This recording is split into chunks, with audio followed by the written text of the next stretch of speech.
Kumusta, mga focused learners? Sa pagtatalakay natin ngayon, hihimay natin ang isa sa pinakamatandang pilosopiya at relihiyon sa mundo. Pero alam nyo, para mas madali nating magets, iisipin natin itong parang isang ultimate video game.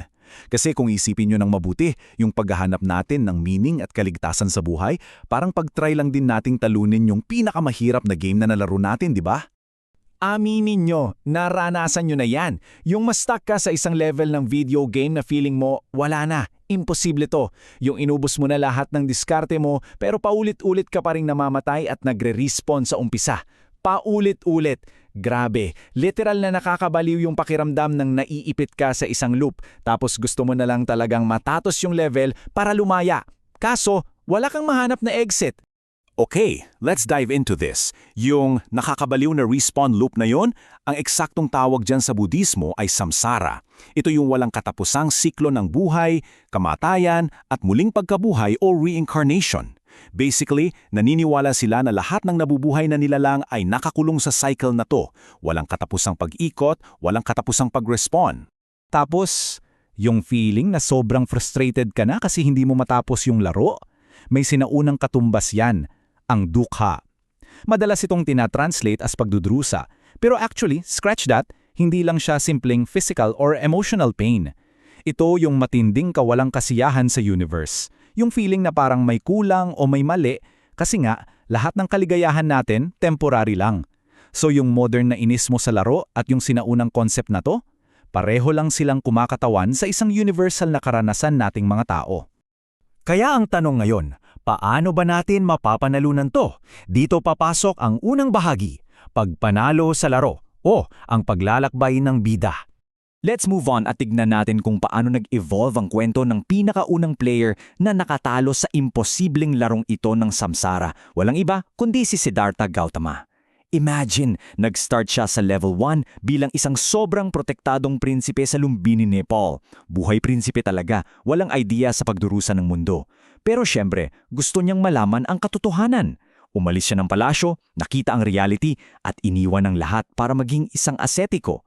As in, extreme na pagpapahirap sa sarili to the point na sinubukan niyang mabuhay sa isang kutsarang bean soup araw-araw.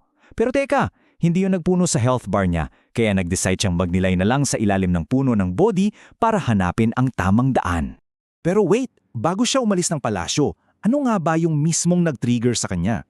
Ano yung bumasag sa perfect bubble niya? Ito yung tinatawag na 4 na tanawin. Sa 4 na beses siyang lumabas ng palasyo, nakita siya ng matandang hirap na hirap maglakad, taong humihiyaw sa sakit, isang patay, at sa huli, isang naglalakbay na monghe na naghahanap ng katotohanan.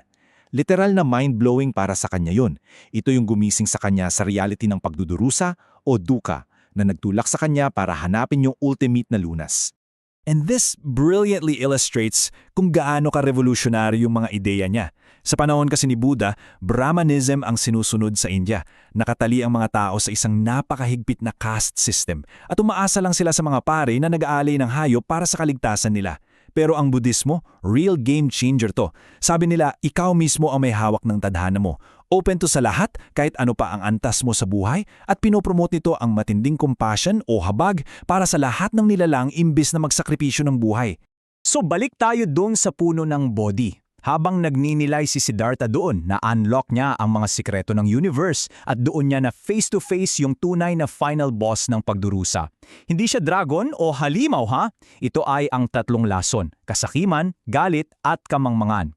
Sa pamamagitan ng tuluyang pagbitaw sa mga lasong ito, boom, natalo niya ang boss. Siya ay naging Buddha, na ang ibig sabihin ay ang naghihising. Dahil finally, napanalo niya ang laro.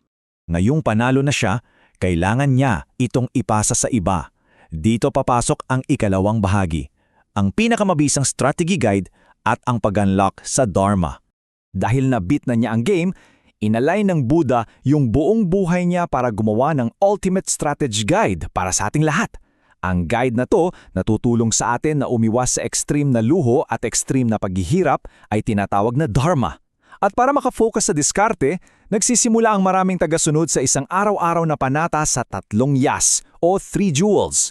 Ang panatang ako ay kumukuha ng kanlungan sa Buddha, sa Dharma at sa Sangha, isipin nyo na lang para itong mainit na kape sa umaga. Isa itong paalala na nagpapatalas ng isip mo bago mo harapin ang mga challenges ng laro, araw-araw. So, ang pinaka-crucial na point dito ay yung lohika ng Four Noble Truths o 4 na dakilang katotohanan. Simple lang to pero malalim.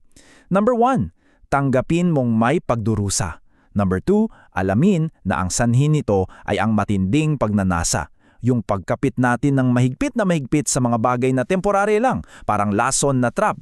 Number 3, merong katapusan sa pagdurusang yan.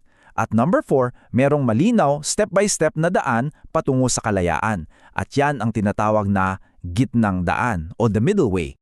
Baka iniisip nyo, paano balakaran yung gitnang daan na yan? Huwag kayong mag-alala kasi may literal na checklist si Buddha para dyan. Ito yung Eightfold Path. Para hindi tayo ma-overwhelm, hinati ito sa 3 structured na kategorya. Moral na pag-uugali, konsentrasyon, at karunungan. Kasama dyan ang tamang pananalita, pagkilos at hanap buhay para sa moralidad.